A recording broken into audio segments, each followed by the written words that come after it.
on the January 2025 What's Neat. Take you on a walk around the layout room as we talk about various sections of the layout that are going to be dismantled and rebuilt this coming year for videos.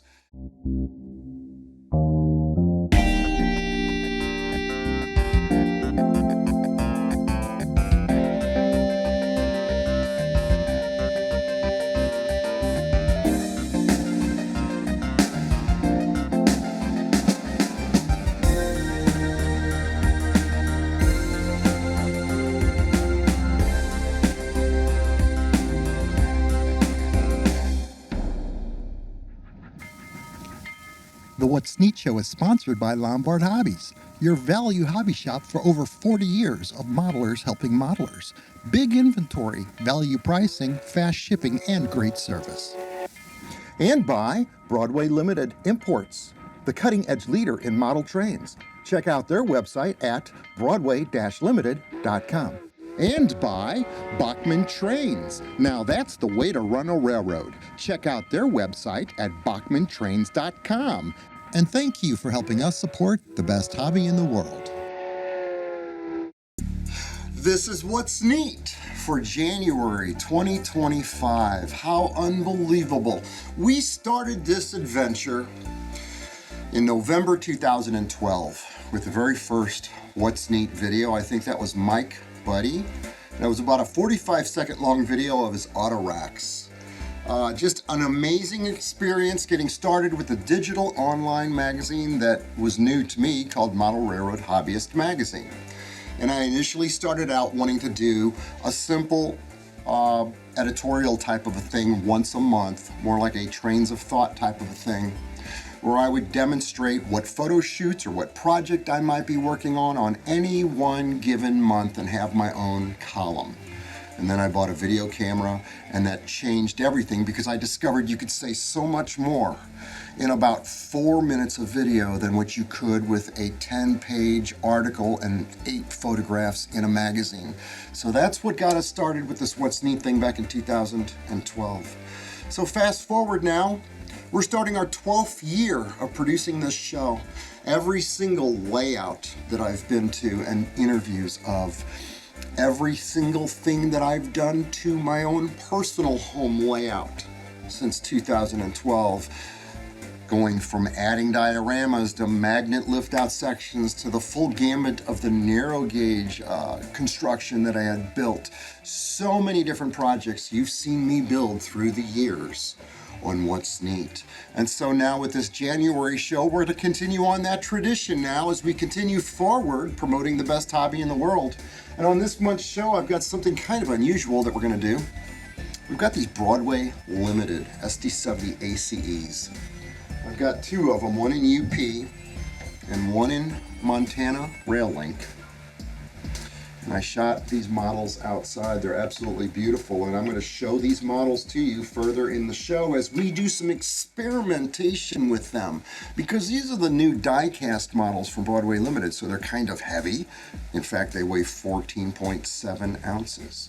And so we do some experiments. We run the footage raw. We start pulling trains to see what one locomotive can pull. I think we pulled 151 cars with just one locomotive. So that footage is going to run completely the way it was filmed. It's going to be a lot of fun and very different from a What's Neat segment. Also this month, Matt Stern from Bachmann Industries stops by. He shares with us a lot of the new products that are going to be coming out here for the year 2025. And I also take you on a walk around the layout room as we talk about various sections of the layout that are going to be dismantled and rebuilt this coming year for videos. And so I go into that. It's kind of neat. Thank you very much, Dirk Reynolds, for helping me film all this footage. And so with that, let me continue to say that check out the What's Neat This Week video podcast that we shoot down here every Saturday night, keeping you updated on what's new in this hobby on a weekly basis with special guests, a lot of neat interviews, a lot of great products. You can look at whatsneat.com and see every single product we've ever featured on the show. You can see every guest with photography of everyone that's ever been on the show. Thank you very much, Randy Hook, for creating whatsneat.com for us for the podcast. And so with that, I would say let's continue on with the rest of this January 2025 What's Neat.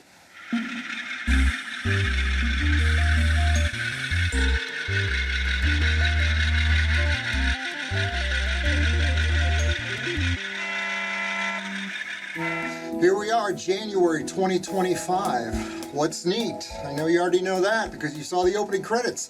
But here's what's new for this coming up year. If everything works out, I'm planning some major changes on this layout that's going to make it even more enhanced and more enjoyable. This section here originally started out a long time ago. Oh my God, 20 years ago. I had built a grain elevator facility, and I had built a Bachmann gas station and a bunch of roads. And I saved the top layer of that piece of foam. That's this right here. And as you can see, it fit right in that spot. And then I cut it out when I changed it. And you saw me add, I believe it was around April 2017, What's Neat. I believe I put in this runaround track. I had put in narrow gauge tracks and had passenger car facilities and maintenance facilities, an engine house, a turntable to correlate with the narrow gauge stuff. And so I added, and you saw me add, about 4 inches to this diorama, and that's where we experimented with Gorilla Glue and did a glue test, and that was a neat section. But after seeing Tom Johnson's layout on a What's Neat video that ran one of the podcasts sometime around November 2024. That layout showed me that less is better. This gentleman has got about 1 foot wide bench weight work all the way around his layout. And it showed me that smaller is better because you can really trick out the scenery. And I've been spending years trying to figure out how to fill this space with something, and I'm never quite satisfied. The one bonus of having a track here when we built this track was the ability to take freight cars right off the layout and store them in my sliding switch yard. Okay? Great way to store cars that you don't have room for on the layout. So I'm going to lose that track. But I'm going to cut this down, and I've got right here you see a paintbrush sticking. I'm going to cut this right straight through here like this and bring it back close to its original depth. I want to make the radii a little bit more broad. I believe this is a 36 or almost 40 inch radius curve back here. I want to make it a little bit wider because I can double track it back here and cut it so that I can walk right up to this area and be able to see the trains up close, detail out the scenes, and just have more fun by less is better, is my opinion. So this is one part of the layout I'm going to change. Let me show you some other stuff that's coming up here for 2025. Next section of the layout that I want to replace, and this will be the 3rd time that I've replaced this section here that is right by the window. The original section, and I don't think I've got any photographs of this when I started building this layout back in 2002, when I did that Walther's Allegheny photo. That's when I got rid of the Midwest Valley Modelers layout and had 1x4s running around this whole room. I then raised the layout up to the height that it's at. Prior to that it was workbench level. Now it's higher so you can see it. About 51.5 inches right here, high. Now this section has been replaced 3 times. The first section that came through here simply had a straight track of main line and a couple bridges, and it was only a foot wide. I then added another section to it, and I went back just to the point of touching these blinds, but not touching them. So that made it about a foot to 14 inches wide, which was much nicer. It worked. I could put a train station here. Well, this is all 3rd gauge, narrow gauge tracking here, because in 2013 I 3-railed this layout. I want to take this out, replace it with regular track again, straight HO scale track. I want to broaden the radius coming off the adjoining diorama into the window area here, and still have room for a train station. So I'll probably end up with a main line and a passing track, and possibly I might put an small engine service facility right there over the top at that end. If you'll recall, during the 2014-15 era of What's Neat videos, I had a turntable right here with the narrow gauge equipment right over the top of the spray booth, and it all fit very well. Prior to that, I had a 3-track diorama with a grain elevator, which I've used for outdoor video run-bys and photo shoots. So there have been 3 different modules here. This one's been modified twice because I've cut off the turntable to make it smaller. Well, to be done with all of this, I'm going to start over. I'm going to pull this up. It just lifts right out, sits on top of this shelf, and completely redo this section of the layout and come up with something interesting and put in the block switches and make another segment for What's Neat. Now there's a third part of the layout I absolutely don't know what to do with, but let me show you this, and I'd be interested in any ideas that you all might have. Okay, third section of layout. This area started out, I was building a bridge, a trestle that ran on the BNSF about 6 miles from my home. It was a very beautiful 600-foot long trestle with a 85-foot girder bridge and a creek. And I had carved the foam. I made the diorama deep enough, 4 layers of foam thick, so when you figure 15 feet, scale feet per layer of foam, I got 60 feet of topography that I was able to work with to build the bridge scene.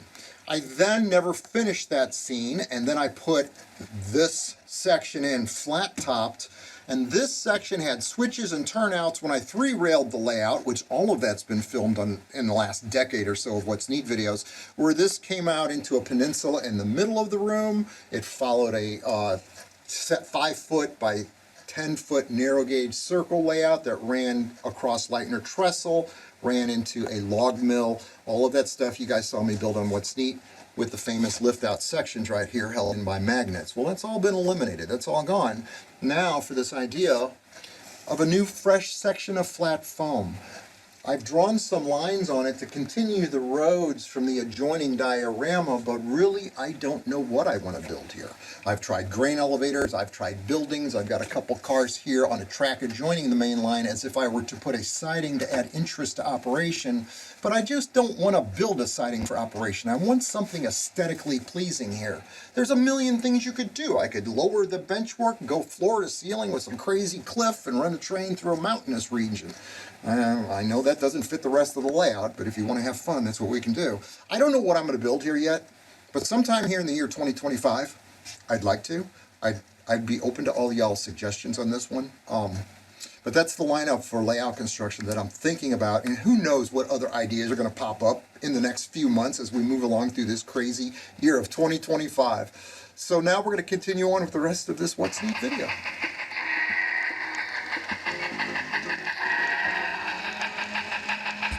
For this segment of What's Neat, we're going to do something a little different. We're going to run some raw footage, just video right off the cuff, unedited, of an experiment that we had tried. Dirk Reynolds came over here and helped me with an experiment using some new locomotives that I've just got from Broadway Limited Imports. And these are the SD70 ACE locomotives. These are the ones that were announced about a year ago. And it was a model that is all die-cast.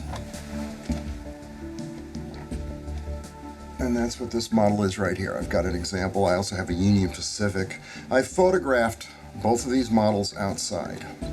I will share with you the photographs of this beautiful Montana Rail Link locomotives. This paint scheme is absolutely extraordinary with the stars and the red, white, and blue. I just thought it was a really neat thank you to all the essential workers paint scheme. The other locomotive is a Union Pacific locomotive in yellow. And that model also looks absolutely dynamite in outdoor sunlight. Now I weighed this locomotive. This die-cast locomotive weighs out at 1 pound, 14 ounces, 14.7 ounces is how it came out on the digital postal scale that I've got. And I also tried some further experiments with this model. I use this Micromark pole meter, which is kind of neat. I put a Katy coupler on it so that I could test the pulling power of a locomotive and or test the weight of a train. So I was able to take the Union Pacific Broadway Limited model, And I was able to pull on this video that you're about to see, I believe it was 151 cars. And it was legitimately pulling them, it was slipping, we were right at the balance point of the locomotive. If I put that meter up to the locomotive and pull it on the layout, it's got a 6.1 ounce drag. If I power up the locomotive and I pull onto the scale, it measured out pulling power of 5 ounces, 5.4 ounces of pulling power, which is really impressive. Right now, currently, I've got a train on the layout that runs all the way around the room, and you're going to see this in the footage because we ran trains 260 cars long, 150 cars long, testing these locomotives. Right now, I've got a 300 car train on the layout, and I use this meter to see how much pull it took to pull that train.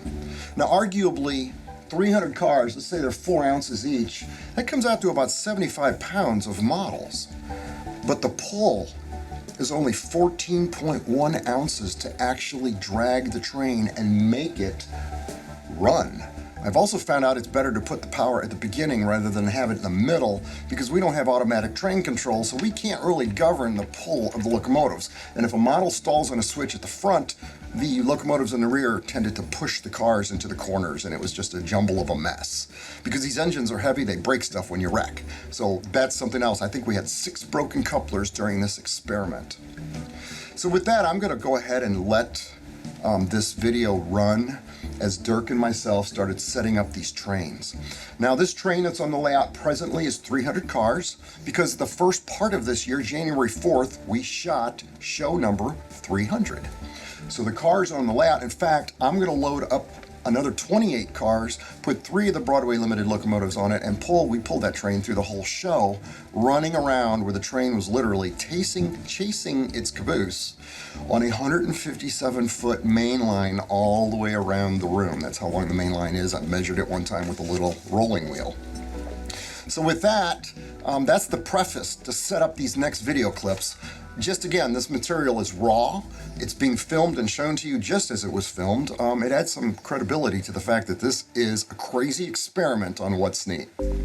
I've got this Broadway Limited EMD SD70 ACE UP locomotive on the point of this train.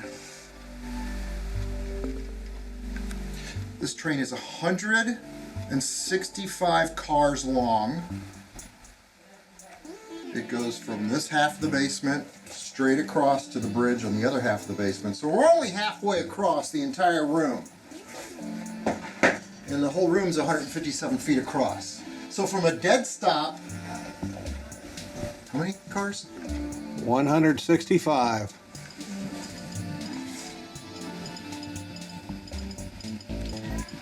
Now the engine weighs 1 pound, 14, I think it was 0.7 ounces.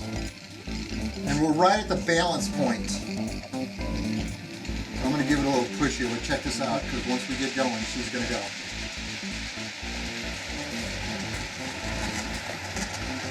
That's pretty impressive for one locomotive.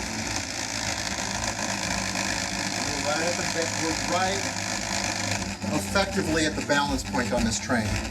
So I'm going to take off 10 cars, all right, and we'll come right back.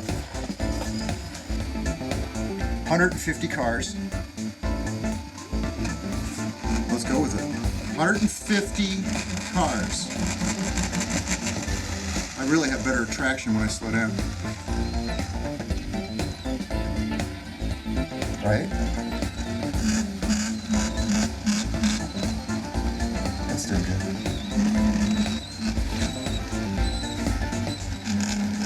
And it's gaining speed.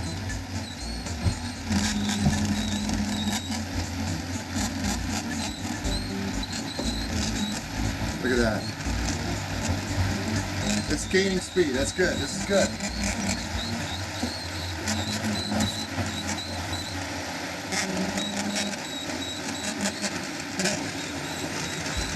Wow, that's amazing. Shoot, look at that. Shoot up that. Look right up that. That's a lot of cars. Zoom in on that real time. That's amazing. Hey, look at it. It's going even faster now. We didn't lose any cars? No. And it's going.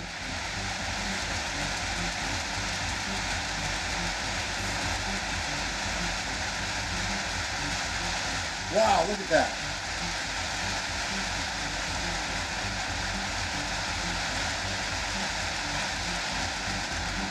I'm gonna go and stop it. It illustrated the point, it works. So I've got 261 cars on this train, being pulled by two Broadway Limited ST70s, and I'm right to the point of reaching max, where they're still moving, but they're sliding. I've got one train, well, you can see the other engine is right across the door. And this train is going 3/4 of the way around my 157 foot main line around the room. This is amazing that two locomotives could pull this much. I mean, this is 1,044 wheel sets. And again, the other side of the train, I mean, it's all the way around the room. Here's the end of the train, and here's the beginning of the train. So what a testament to Broadway Limiteds. We're slowing down right now. So we're right at the max on this layout. I can't make it go any longer than what we've made it go. And if I take off a few cars, it will run continually around the room. So evidently there might be a couple of grades in this. But the fact is, it was moving under its own power with two locomotives. And so I would say that was a rather interesting test to go 3/4 of the way around. I'm figuring it's 140 feet long if I'm 3/4 of the way around a 157 foot main line. Because I've only got about maybe 18 feet left. So anyway, that's the story on this. An interesting set of videos that Dirk Reynolds helped me produce today to find out what one engine would pull and then two. A little follow-up on this experiment. I've pulled off 30 cars. So if my math is right, that's 200, hold on, 231 cars, okay? And I've got no wheel slippage now. The trains are, famous last words, the trains are in fact running. The other locomotive is mid-train, right here. Now this train is moving perfectly under its own power. And I'm not getting any wheel slippage at this point. So those two engines are legitimately pulling this train, and I've got a few small subtle grades on this I've come to discover when I was right at the balance point. But as you can see, this is pretty amazing. The two Broadway Limited locomotives right here are pulling this train. And I'll walk along it. I don't know how fast you guys can count. But this is pretty amazing all the way around. I pulled a few extra modern cars out of the yard. I've got a lot of Santa Fe reefers, Union Pacific reefers, those little bitty ore jennies. And then behind the second locomotive, we've got those Rapido Union Pacific cars, Broadway Limited coal cars, Rapido reefers, and just a mix of oddball stuff here. To the end here. And then as we get to the end, I think this train is about, well, there's the locomotive right there at the sink. And here's the tail end of the train right here at the door. So we're about 3/4 of the way around this room, I would say. But that's a testament to two locomotives, each locomotive weighing over 1 pound and 14 or so ounces. Broadway Limited imports, kind of cool. 231 cars, two locomotives. Neat. And they're running smooth. This is not wheel slippage. This is not the 261 cars where the locomotives were both slipping around a little bit, but they still managed to move it, which was my point, was to see what they could move, and they did. So that's the end of this experiment on What's Neat, something totally different than normal.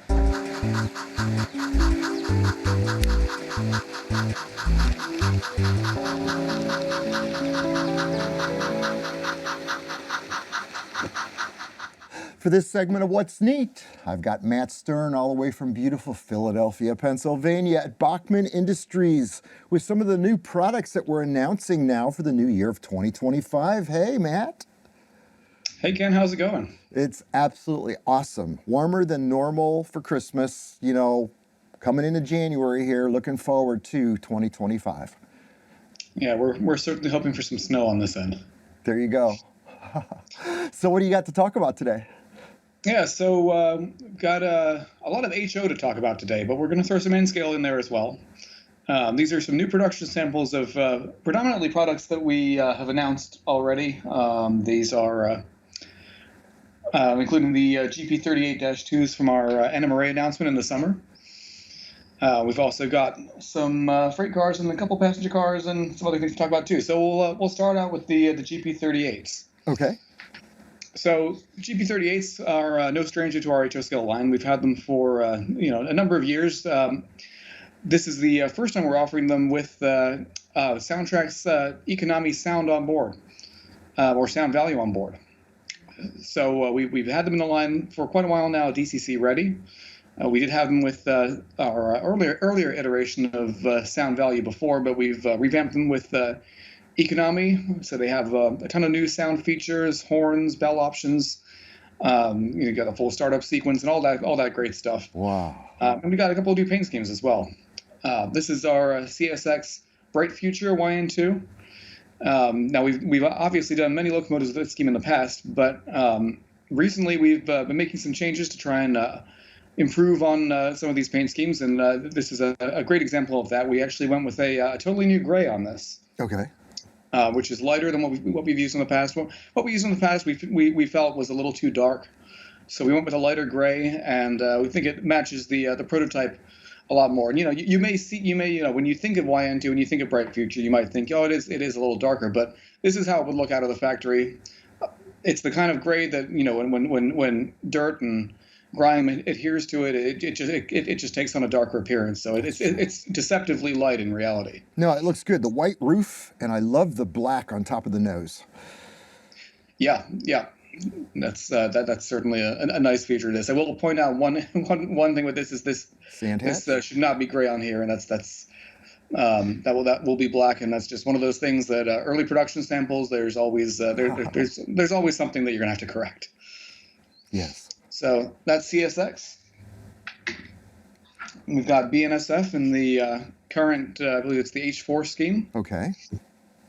This is the scheme that's used by their predominantly their local and switching power rather than their road power, which the GP38 would fall into. Okay.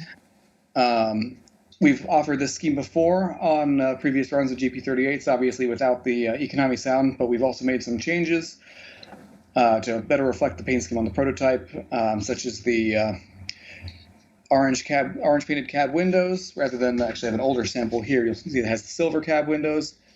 Get the yellow on the anti-climber, which is not correct for this locomotive, which has been taken off of the newer one. And just in general, it's a nice sharp finish on this.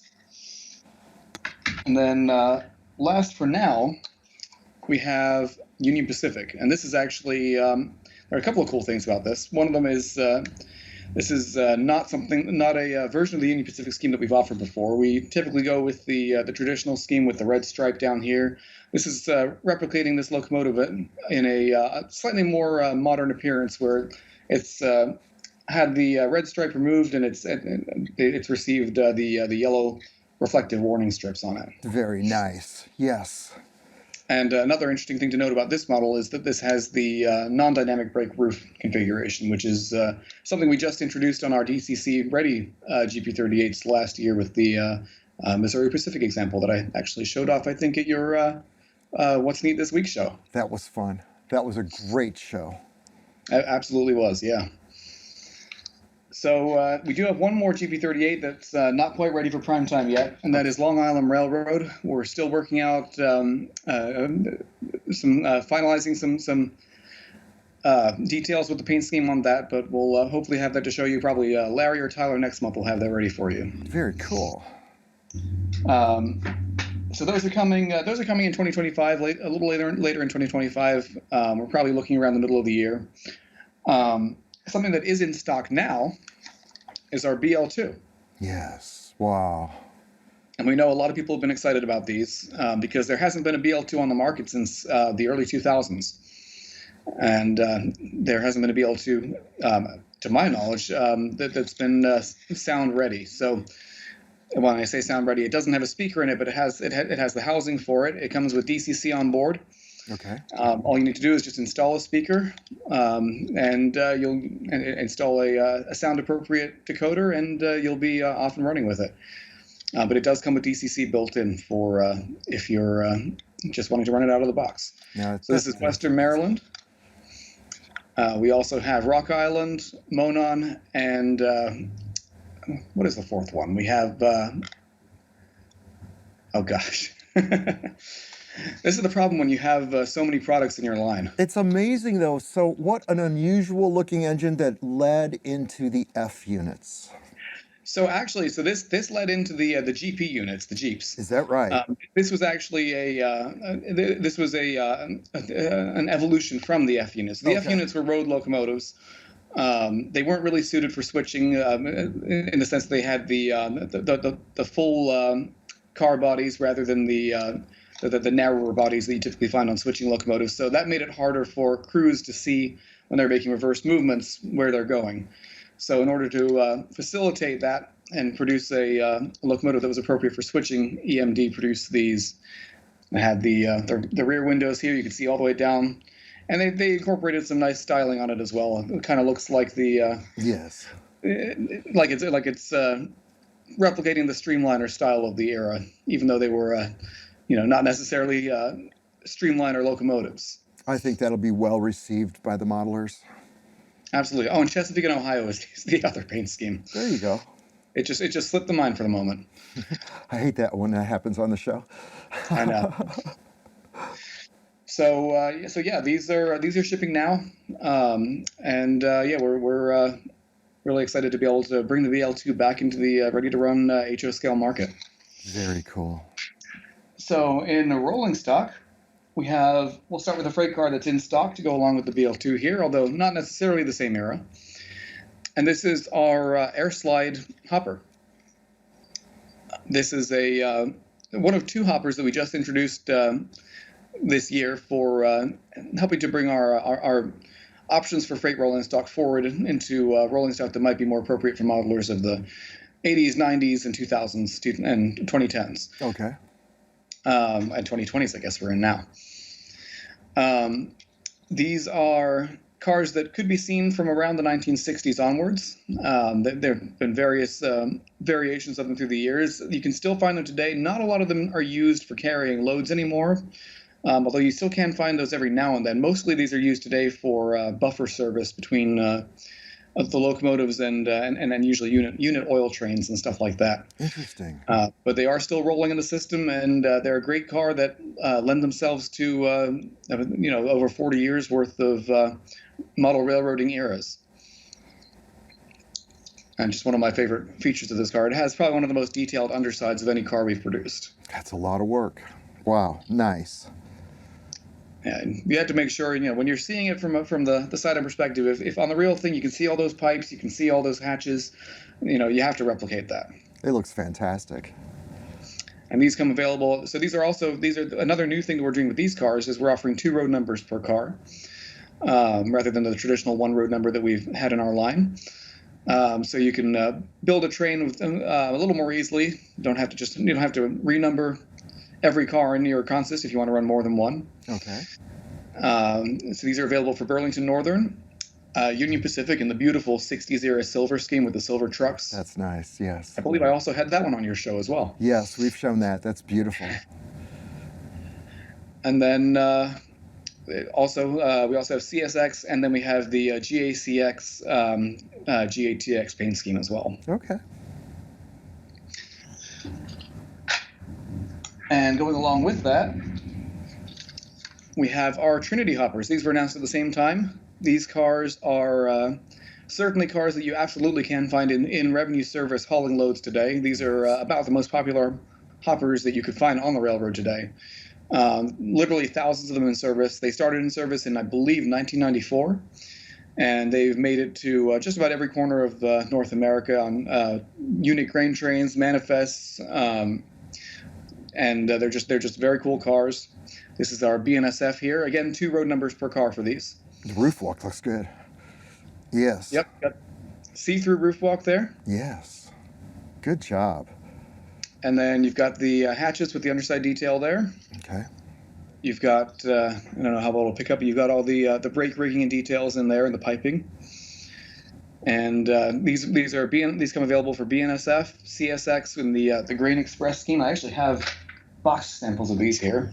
So there's the CSX. Oh, neat. Yes. Okay. Then we've got Norfolk Southern. NS. Okay. And Canadian Pacific with Sioux line markings. Yes. Wow. Check it out. That's nice. And for a modern modeler or anybody modeling 1994 to the present, these are just about must-have cars. So, one more current HO scale that we've got.